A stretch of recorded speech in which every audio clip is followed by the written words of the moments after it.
I'm taking your ex-wife. Korean Mafia underboss told his boss after watching him neglect her for years. I'm taking your ex-wife. The words hung in the air of Park Sung-jin's corner office like a grenade with the pin already pulled. Outside the floor-to-ceiling windows, Manhattan sprawled beneath us, unaware that the second most powerful man in the Korean underworld had just declared war on the first. Sung-jin's phone clattered onto his desk.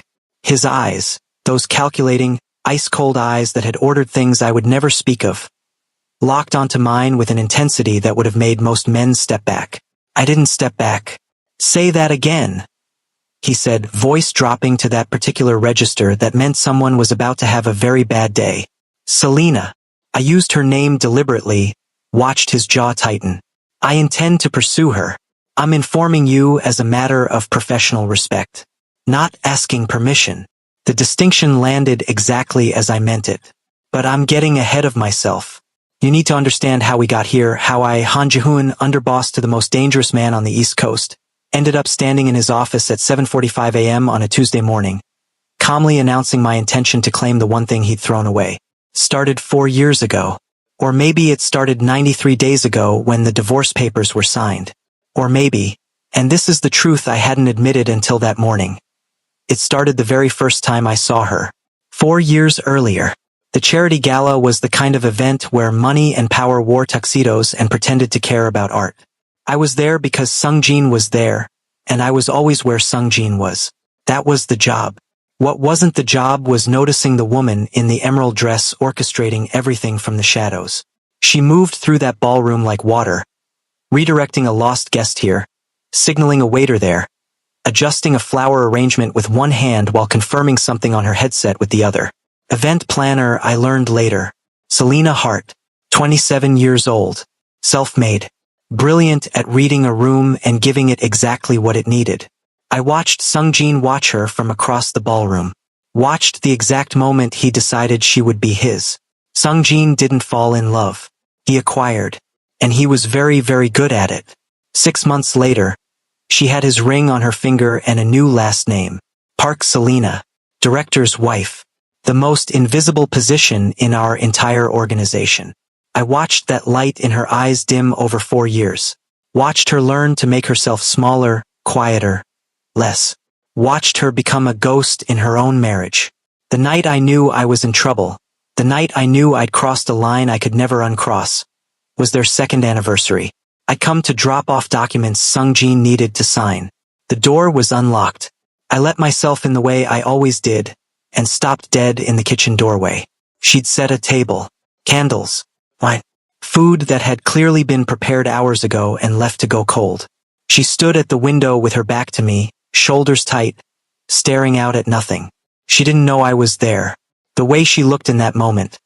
The exhaustion, the defeat, the particular grief of a woman who tried so hard and been met with so little. It did something to my chest I wasn't prepared for.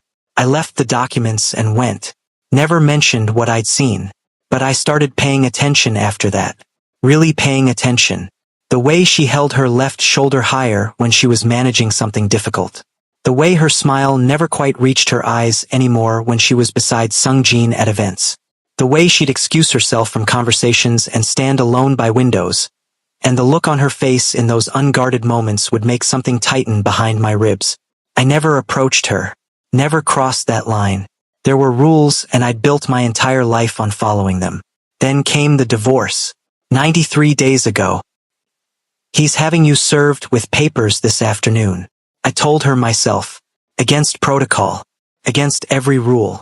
I'd shown up at that cold, empty house and told her what was coming. Because someone should have given her the dignity of preparation. She'd looked at me with those dark eyes that had learned not to expect anything. And said, "Thank you for telling me, Ji-hoon." Then quietly, "Did he seem upset?"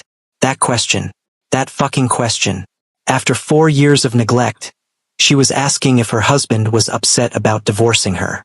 "No," I'd said, because she deserved honesty. He seemed like he was signing a business contract.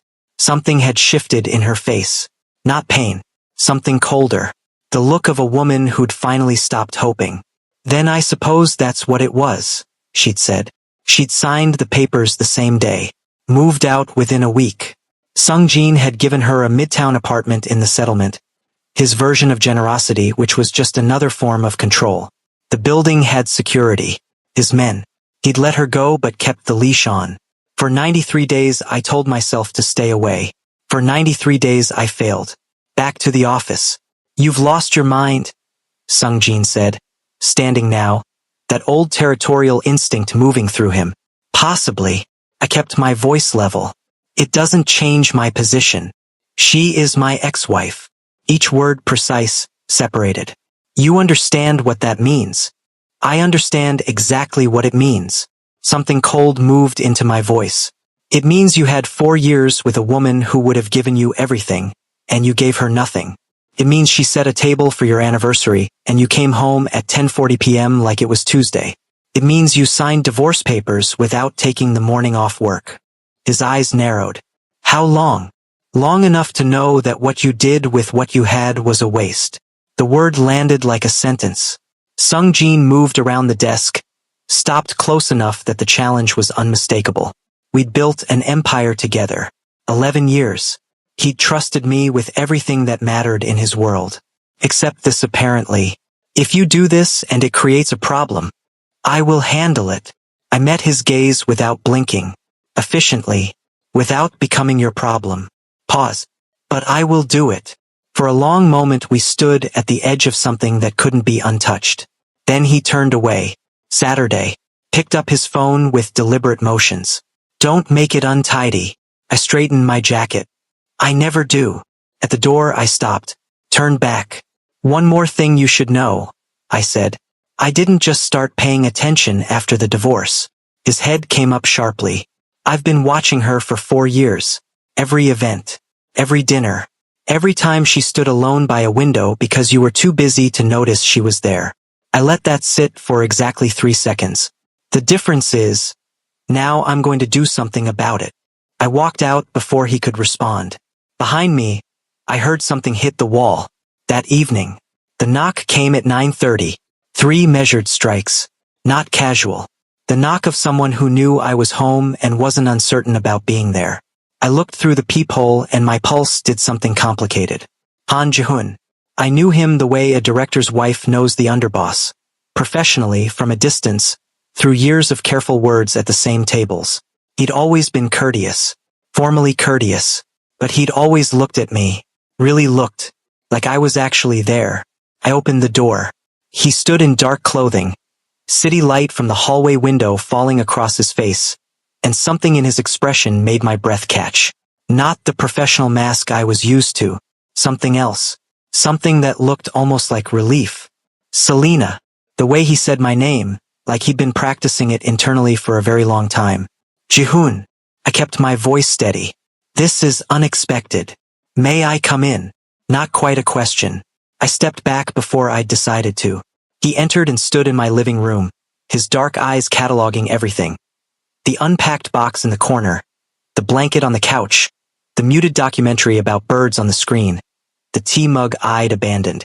You haven't finished settling in, he observed. Something about that tightened my chest. I'm getting there. Are you? The directness of it threw me.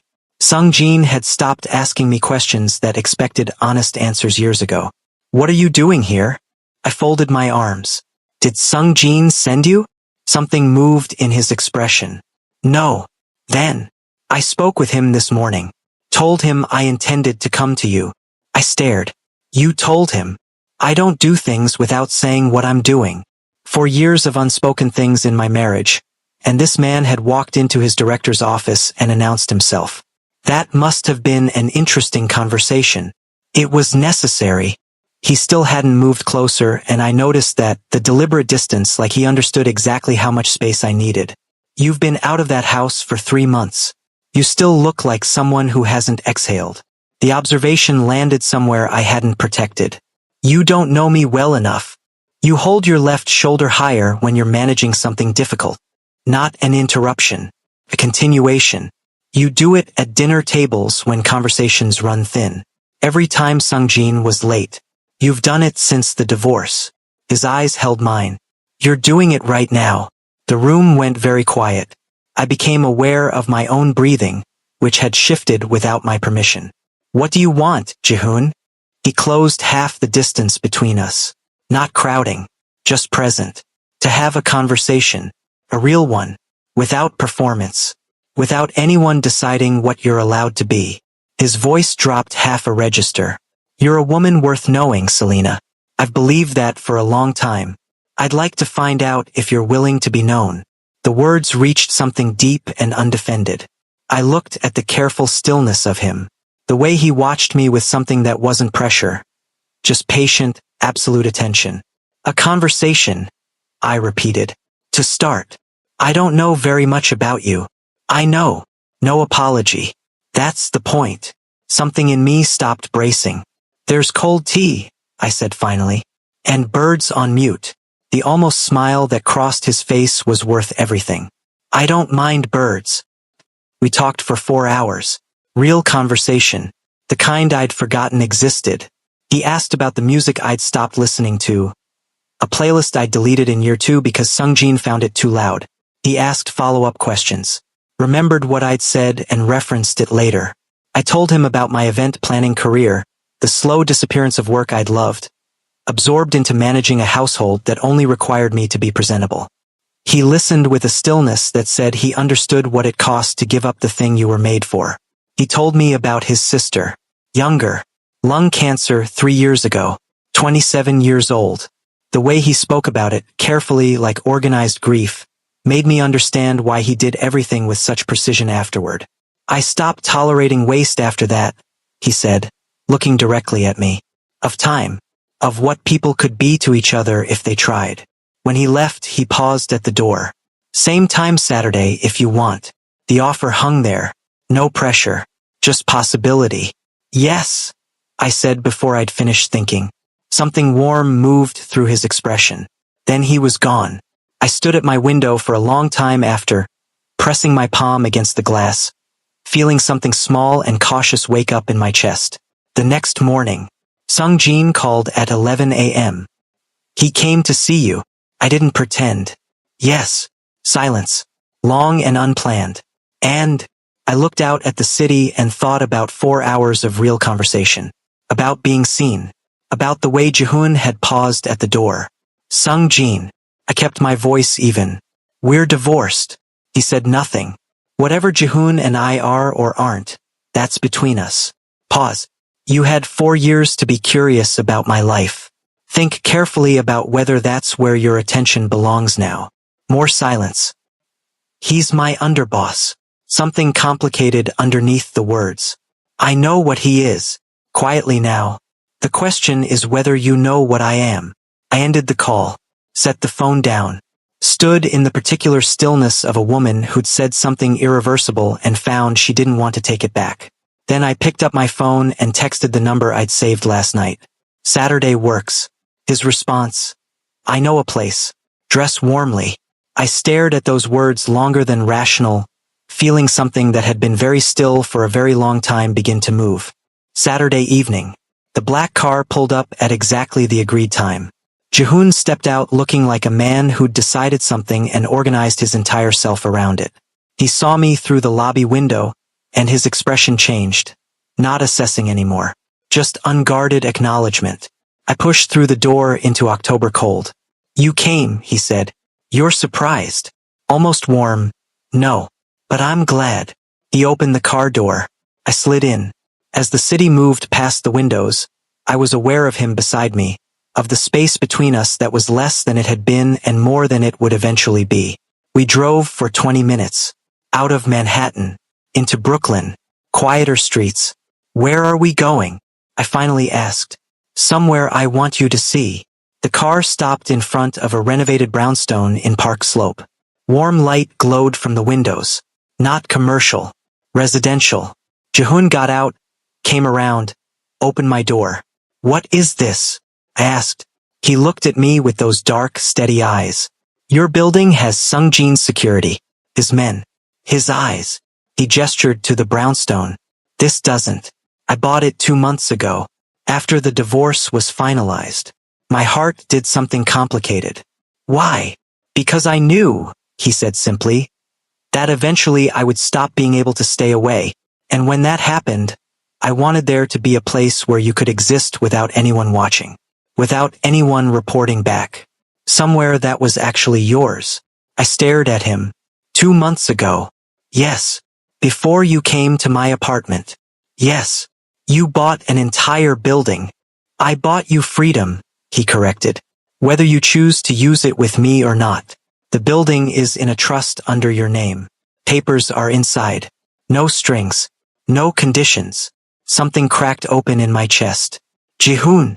I'm not Sung-jin, he said. And there was something raw in his voice now. I don't acquire people. I don't collect. What I'm offering you isn't ownership. It's choice. Real choice. He stepped closer. You can go back to your apartment right now. You can tell me to leave you alone. The building is still yours. Or you can come inside and let me make you dinner. And we can keep talking. And you can start figuring out what it feels like to be with someone who sees you. I looked at the brownstone. At him. At the careful, absolute intention in everything he'd done. You've been planning this. Since the day you signed those papers. No apology. I told myself I'd wait until you were ready. But I also told myself I'd be ready when you were. For a long moment I stood there, feeling the weight of 4 years of invisible marriage against the possibility of something else. Something real. Then I walked toward the brownstone. Jihoon followed. At the door he produced a key, then pressed it into my palm. This is yours, he said. Everything inside is yours. I don't have a copy. I unlocked the door. The interior was breathtaking. Restored hardwood. Original molding. Modern kitchen. But what made my throat tight was the details. The record player in the corner with a stack of vinyl beside it. I moved closer. Looked at the albums. Every single one was from the playlist I'd deleted 3 years ago. How did you? I pay attention, Jihoon said from behind me. I turned. He was watching me with that expression I was beginning to recognize. The one that had nothing strategic in it. Just want. Clear and uncomplicated. There's more, he said. He led me through the brownstone. 2nd floor. A fully equipped office space with design software already installed. For when you're ready to start your company again. 3rd floor, bedroom, bathroom, everything I would need. 4th floor. A rooftop garden with a view of the Manhattan skyline. Comfortable seating. Soft lights. A table already set for dinner. You did all this? I said quietly. Without knowing if I'd say yes.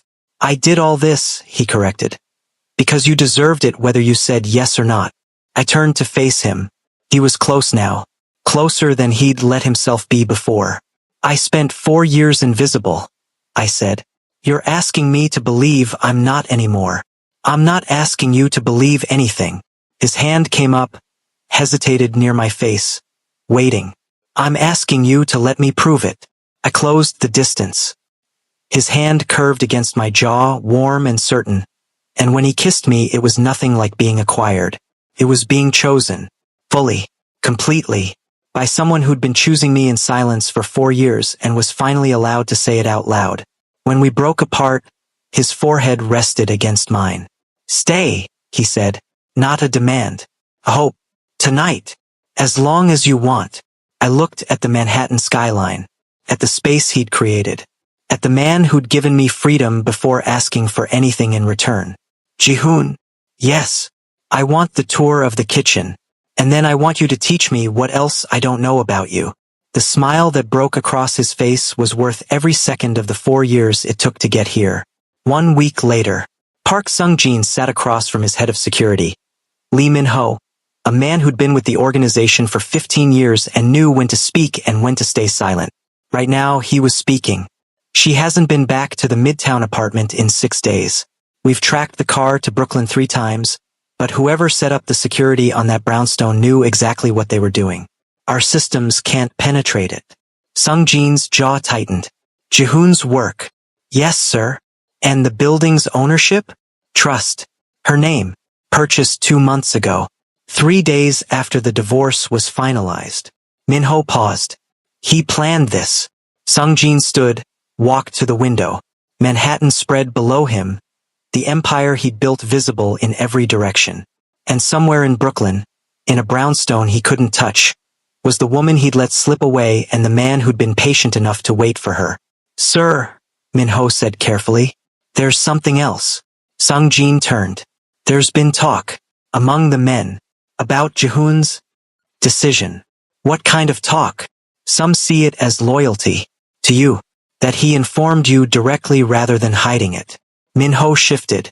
Others see it as disrespect, that he pursued your ex-wife at all. And which side is louder? The loyalty side. For now. A pause. Ji-hoon has 11 years of trust built up. The men respect him. But Park Jae-sung has been asking questions. Sung-jin's expression darkened. Park Jae-sung. Chicago operation. Ambitious. Smart. And always looking for leverage. What kind of questions? Whether this represents a shift in your authority. Whether Ji-hoon's becoming too independent. Whether Min-ho stopped. Say it. Whether you're losing control. The words hung in the air. Sung-jin turned back to the window. 4 years of marriage he'd treated like a business arrangement. 93 days of divorce he'd barely noticed. And now, because he'd been too blind to see what he had, his entire organization was watching to see if he'd lost his edge. Set up a meeting, Sung-jin said quietly, with Ji-hoon. Tomorrow. Neutral location. Sir. He wants to do this cleanly? Fine. We'll do it cleanly. But he needs to understand what's at stake. For both of us. That evening, I was cooking when Ji-hoon came home. I'd started thinking of it that way without meaning to. 6 days of waking up in a space that was actually mine with a man who asked how I slept and meant it, and the word had just settled. He came up behind me, hands on my waist, forehead against the back of my shoulder. Long day, I asked. Complicated day. His voice was tired. Sung-jin wants to meet tomorrow. I turned in his arms. Is that a problem? Potentially. He brushed hair from my face. The organization is watching this. Watching us. Some men see it as me being honest. Others see it as me overstepping. And Sung-jin. I don't know what Sung-jin sees anymore. He was quiet for a moment. I built 11 years of trust with him. This is the first time I've done something that puts that trust in question. I cupped his face. Do you regret it? His eyes met mine. Not for a second. But I need you to understand. This could get complicated. Not just for me. For you. How? In our world, you don't just leave.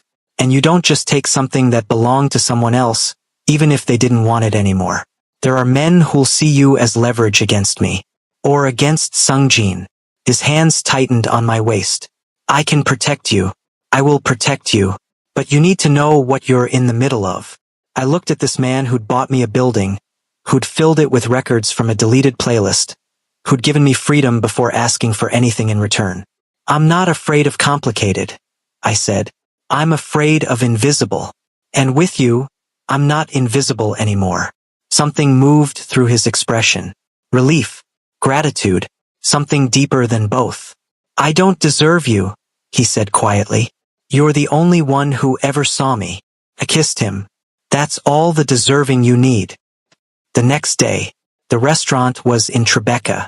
High-end. Private room. The kind of place where powerful men met to have conversations that couldn't happen in offices. Ji-hoon arrived first. Sung-jin 10 minutes later. They sat across from each other, and for a long moment neither spoke. You look tired, Sung-jin said finally. I haven't been sleeping much. Ji-hoon kept his voice even. Lot on my mind. I imagine. Sung-jin poured water from the carafe between them. How is she? The question surprised Ji-hoon. Not the words. The tone. Like Sung-jin actually wanted to know. She's good, Ji-hoon said carefully. Happy. Happy. Sung-jin repeated the word like he was testing it. That's not a word I heard much in the last 2 years of our marriage. No, Ji-hoon agreed. It wasn't. Silence. I didn't ask you here to fight, Sung-jin said finally. Or to try to stop this. That would be pointless. You've made your decision. She's made hers. He looked directly at Ji-hoon. I asked you here because there are consequences neither of you may have considered. I've considered them. Have you? Sung-jin leaned forward. Park Jae-sung has been making noise. asking questions about whether this represents weakness, whether I've lost control, whether you've become a liability. Jihoon's expression didn't change. Jae-sung has been looking for an excuse to move against you for 2 years. This is just the latest. Agreed. But it's an excuse that has traction. Sung-jin's eyes hardened. Because it's personal. Because it involves a woman I was married to.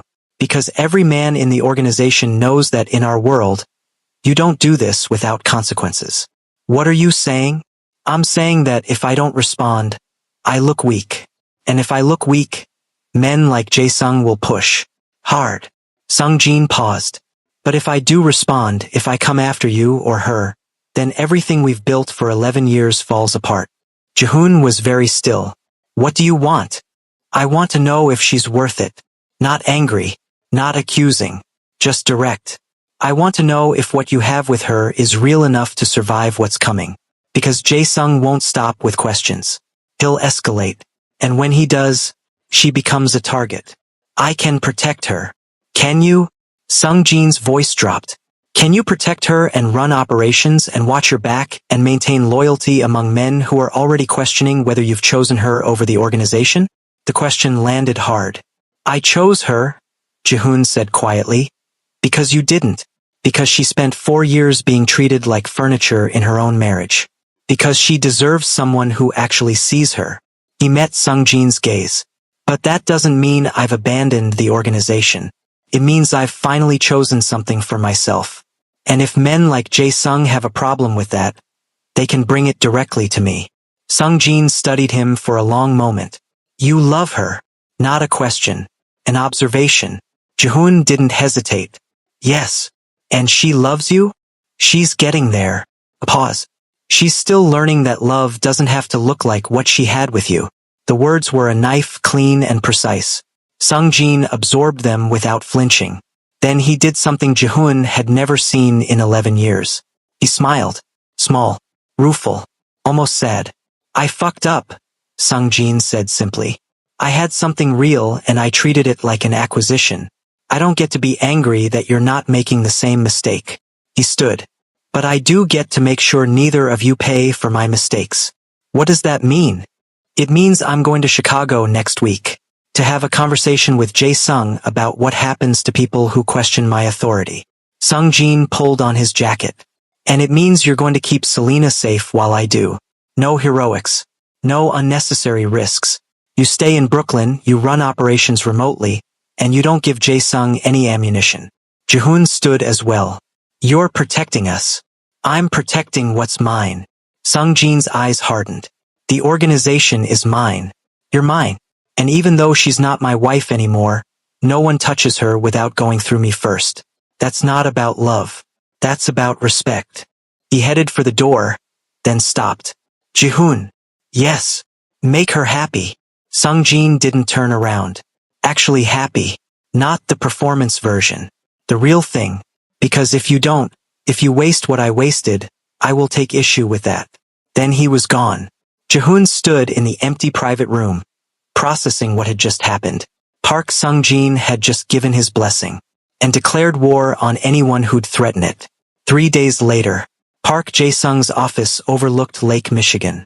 Expensive view, expensive furniture, expensive suit. Everything about the man screamed ambition barely contained by protocol. Sung-jin sat across from him and waited. Director. Jae-sung smiled. This is unexpected. I don't usually get personal visits. You've been asking questions, Sung-jin said. I thought I'd answer them in person. The smile didn't falter. Questions. About whether I've lost control. Whether Jihoon represents a shift in power. Whether my personal life has made me weak. Sung-jin's voice was perfectly level. Perfectly calm. Which made it more dangerous. Those questions. Jae-sung leaned back. Men talk. You know that. Men talk. Sung-jin agreed. And then men decide whether that talk is harmless speculation or the beginning of something that needs to be handled. He leaned forward. Which is it? Jae-sung? A pause. I have no problem with Jihoon, Jae-sung said carefully. I have a problem with the precedent. A man doesn't take his director's ex-wife without consequences. Even if the director signed the papers. Even if he says it's fine. Because if one man can do it without consequences, what stops others from testing boundaries? You're right, Sungjin said. That surprised Jae-sung. His eyes narrowed. You're right that there should be consequences, Sungjin continued. Which is why I'm here. To make them clear. He stood, walked to the window, looked out at the lake. Jihoon came to me directly, told me his intentions, gave me the courtesy of transparency. That takes more courage than hiding it. More respect than pretending it's not happening. He turned back. The consequence for that level of respect is my protection. Mine. Anyone who moves against Jihoon, or against Selena, moves against me. Directly. And we both know how I respond to direct challenges. Jae-sung's expression went very carefully neutral. Now, Sungjin continued, if you have a problem with how I choose to run my organization, with how I choose to respond to my underboss's honesty, then we can discuss that. Right now. In this room. Just you and me. The threat was absolutely clear. Jae-sung was quiet for a long moment. Then he stood as well. I have no problem with how you run the organization, Director. I was simply ensuring you'd considered all angles. I've considered them. Sungjin moved toward the door. And my decision is final.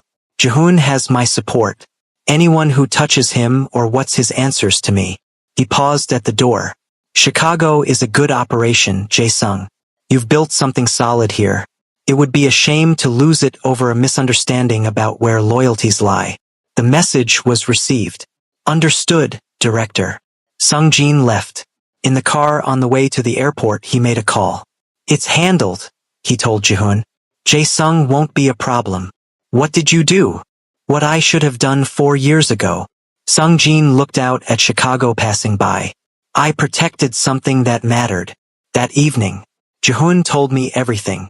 We sat on the rooftop garden, city lights below us, and he explained the meeting with Sungjin. The threat from Jae-sung. Sungjin's trip to Chicago. The protection. So we're safe? I asked when he finished. From Jae-sung, yes. From the organization questioning this, yes. He pulled me closer. But Selena, you need to understand, this world doesn't just let people walk away. Even with Sungjin's protection, there will always be risk. What kind of risk? The kind where people see you as my weakness. Where they think hurting you hurts me. His jaw tightened. I can minimize it. I can protect you. But I can't eliminate it. I was quiet for a moment, processing. What are you saying? I'm saying you have a choice. He turned to face me fully. You can stay. Build your business. Be with me. Live in this world with all its complications. Or I can arrange for you to leave. New city. New identity. Money in an account Sungjin can't trace. You'd be completely free. Completely safe. Completely out of this. My heart did something complicated. Without you. Without me, he confirmed. Because I can't leave. This is my life. My work. My world. But you didn't choose this. You chose me, but you didn't choose the danger that comes with me. I looked at this man who was offering me freedom again. Complete freedom. Even from himself. When did you arrange all this? I asked quietly.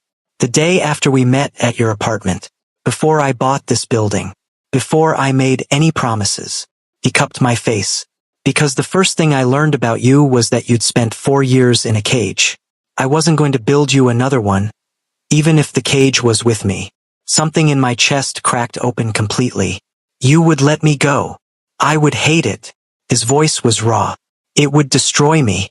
But yes, if that's what you needed to be safe, to be free, I would let you go. I kissed him. Hard. Certain.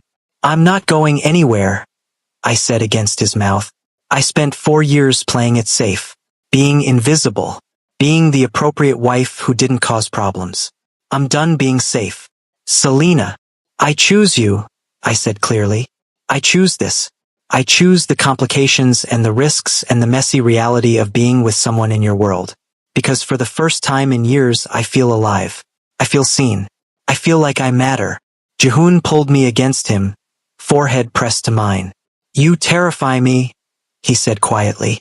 The idea of something happening to you. Then we'll be careful. We'll be smart. But we'll be together. I pulled back to look at him. That's non-negotiable. He looked at me for a long moment. Then he kissed me with the particular intensity of a man who'd just been given something he thought he'd have to sacrifice. Okay, he said. Together. Together. I agreed. 2 months later, the event was in Midtown. High-end art gallery. Fundraiser for a children's hospital. And it was the first one I'd planned in 4 years. Jihoon had suggested it. Gently. Over breakfast one morning. You were brilliant at this, he'd said. Before. You should be brilliant at it again. So I'd started small. One event. Just to see if I still had it. I had it. The gallery was perfect. Flow was seamless. Guests were engaged. Money was being raised. And I was standing in the middle of it all, headset on, orchestrating from the shadows the way I used to, feeling more myself than I had in years. Jihoon watched from across the room. He'd insisted on being there, even though this wasn't his world. He stood near the back, dark suit, hands clasped, and every time I glanced his way he was watching me with that expression I'd learned to recognize. Pride mixed with something deeper. Then Sungjin walked in. I saw Jihoon see him, saw the momentary tension. But Sungjin moved through the crowd with the easy authority of a man who belonged everywhere, and stopped in front of a painting near where Jihoon stood. I couldn't hear their conversation from where I was, but I watched it happen. Watched Jihoon say something. Watched Sungjin respond. Watched them both look toward me, and then back at each other. When the event ended 3 hours later and guests were filtering out, I found them both still there. Still talking. Not arguing. Talking. I approached carefully. Selena. Sungjin turned to me. This was exceptional. You haven't lost your touch. Thank you. I kept my voice professional. Polite. We'd seen each other a handful of times in the past 2 months. Always in context of organization business. Always careful and courteous. This felt different. I wanted to tell you something, Sungjin said, before I lost the courage. Jihoon tensed slightly beside me. I'm sorry, Sungjin continued, for the 4 years. For treating you like an acquisition instead of a partner. For not seeing what I had until it was gone. He paused. You deserved better than what I gave you. You deserved someone who actually showed up. The words landed in a place I thought was past needing them. Thank you, I said quietly. That means something. Good. He glanced at Jihoon. He's showing up, in case you were wondering, every day, in ways I never did. I know, I said. Sungjin nodded. Then he did something unexpected. He extended his hand to Jihoon. Take care of her, he said. Actually take care of her. Not the way I did. Jihoon shook his hand. That was always the plan. Good. Sungjin looked at me one last time. Be happy, Selena. You've earned it. Then he left. I watched him go, feeling something complicated and final settle in my chest. Not closure exactly, but acknowledgement. He'd seen what he'd done. He'd owned it. And he'd let go. Really let go. Jihoon's arm came around my waist. You okay? He asked. Yeah. I leaned into him. I'm okay. You were incredible tonight. His voice was warm, proud. Watching you work. Seeing you in your element. It felt good. I admitted. Really good. Then you should do more of it. He turned me to face him. Build the business back. Take on clients. Be the person you were before someone made you smaller. I looked up at him. You'd be okay with that? The hours, the events, the chaos. Selena. He cupped my face. I fell in love with you because of who you are. Not despite it. If that means chaos and long hours and events where I have to wear a suit and pretend to understand modern art, then that's what it means. You fell in love with me? The words came out quieter than I meant. His expression softened. I thought that was obvious. Say it anyway. I love you.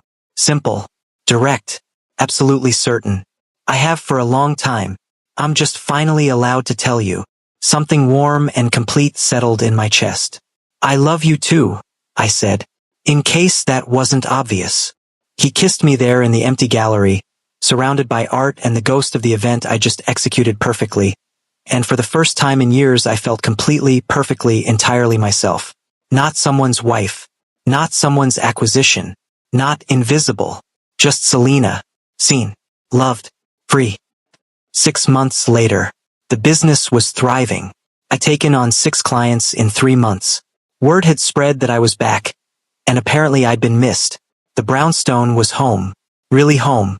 Jihoon had moved in completely, or I'd moved in with him, depending on how you looked at it. We'd turned the second-floor office into a shared space. His operations on one side. My event planning on the other. Working side by side. Building separate things that somehow fit together. The organization had adjusted. Some men still questioned. But Jihoon's position was secure. Sungjin had made that abundantly clear. And after 6 months of watching us be together, really together, not performing for anyone, most of the resistance had faded. We had dinner with Sungjin once a month. Neutral ground. The 3 of us. It was strange at first. Then it became normal. He'd started dating someone. Younger. An architect. Someone who called him on his bullshit and made him laugh, which was something I'd never managed to do. She's good for you, I told him at the last dinner. She doesn't let me get away with anything, he'd said. Then, looking at Jihoon, I'm learning. Progress. Not friendship exactly, but something respectful. Something that acknowledged the past without being trapped in it. Tonight, Jihoon and I were on the rooftop garden. November cold, but we had heat lamps and blankets and wine. I have something for you, he said. He produced a small box. My heart did something complicated. Jihoon, it's not what you think. He smiled. Open it. Inside was a key. Different from the one he'd given me for the brownstone. Older. Worn. What is this? My sister's apartment. In Busan. His voice was soft. I've been holding onto it since she died. Couldn't let it go. Couldn't figure out what to do with it. He paused. I want you to have it. I looked at him, confused. Not to live in, he clarified, but because you understand what it means to lose someone and not know how to let go of the spaces they occupied. You understand grief that settles into your bones. He took my hand. I want to show you where I'm from, where she lived, where I learned to be the person I became. You want me to meet your family. What's left of them, yes. He was quiet for a moment. I want you to see all of me, not just the parts that work in this world. The parts that came before. Something in my chest expanded. When? Next month. If you can spare the time from your empire. He smiled. My empire can wait. I kissed him. I'd like to meet your family. See where you're from. Understand the whole story. Even the complicated parts? Especially the complicated parts. He pulled me close, and we sat there under heat lamps and November stars, and I thought about the distance between where I'd been and where I was now. 4 years of invisible marriage. 93 days of divorce. 6 months of learning what it meant to be seen. And a future that was mine to build. With a man who'd watched me for 4 years and waited until I was free to tell me I deserved better. Jihoon, I said into the quiet. Thank you. For what? For seeing me, when no one else did. His arms tightened around me. Selena, he said quietly. You were always worth seeing. I just had the patience to wait until you knew it too. 1 year later, the wedding was small, intimate, just the people who mattered. Not a director's wife this time. Not an acquisition. Just 2 people who'd found each other in the gaps between what should have been and what actually was. Camille was my maid of honor. Jihoon's cousin from Busan was his best man. Sungjin attended with his architect girlfriend, who I'd become genuinely friends with over monthly dinners. He gave a toast that was surprisingly thoughtful about second chances and learning from your mistakes. We didn't have the wedding in a hotel ballroom or some grand venue. We had it on the rooftop garden of the brownstone. String lights, November cold again, but we'd learned we did our best moments in November. When Jihoon slipped the ring on my finger, he said, I see you. I've always seen you, and I will spend the rest of my life making sure you never feel invisible again. I said, you taught me I was worth seeing, worth choosing, worth loving without conditions. That's the best gift anyone's ever given me. We kissed to applause from 30 people who actually mattered, and when I looked out at them I saw something I hadn't had the first time, community. People who knew us, really knew us. Not the performance version. The real thing. Later, after cake and dancing and Sungjin's surprisingly funny stories about Jihoon's early days in the organization, Jihoon and I stood alone on the edge of the rooftop. Happy? He asked. Completely. No regrets. Not one. He pulled me close. I'm going to love you for the rest of my life, Selena. In ways that make you feel seen. In ways that make you feel chosen. Every single day. I know. I smiled against his chest. You've been practicing. 4 years of practice, he agreed. I'm very good at it now.